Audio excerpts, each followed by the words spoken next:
So NDVI has kind of been the gold standard in this imagery business. Years ago when we were working with satellites and we were thrilled to death to have 10-meter imagery, those were NDVIs as well, and I know that we would then get sampled some 1-meter imagery and we'd really get excited. But now that we see that we get 12 centimeter or even 4 centimeter data, the data on this NDVI is much more valuable because now we get down to a per row basis, and we're doing that both with we've done it with manned aircraft, and now we can do it with the UAVs, and the neat thing about it is we can do it in such more real-time situation. So when we're measuring NDVI, we're looking at the reflectance from the plant and thus the crop health of the plant.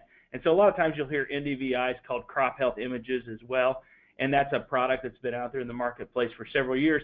The one thing that I think guys have to be careful with is an NDVI is very easy to interpret in a lot of different ways. And so a lot of times people think, boy, I've got a great NDVI map and that's going to be the end all and it's going to give me all the answers very definitively.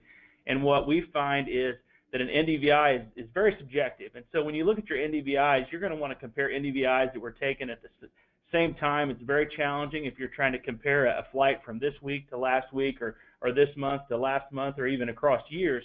And so you have to realize that as you look at NDVI, it's a very subjective measure, and it is usually going to take some ground truthing or some boots on the ground. And a lot of times we see people where they want to just take an NDVI and use it as a diagnostic tool and not go out and actually do the ground truthing with it. And I think that that's a very important part of using these NDVIs to go out there and evaluate them.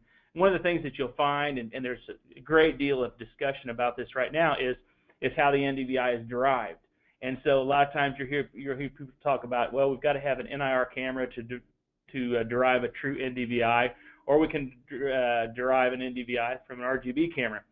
And I guess my take on that after about 20 years of messing with this stuff is I couldn't care less how the NDVI is derived. If it looks like a duck and it quacks like a duck and it gives me the same information, I'm thrilled to death about it. What I'm really excited about is the fact that now I can get this NDVI or even a false color NDVI quickly and inexpensively, and that's been something that we've never been able to do before.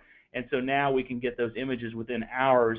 I always kind of tell growers that shoot it today with the idea of looking at it while you're drinking coffee in the morning, and that gives everybody plenty of time to get the images uploaded, because rural internet can be a very slow uploading device, and that's one of the things I think growers work with when they're trying to get these images back up to DroneDeploy as well. So with that.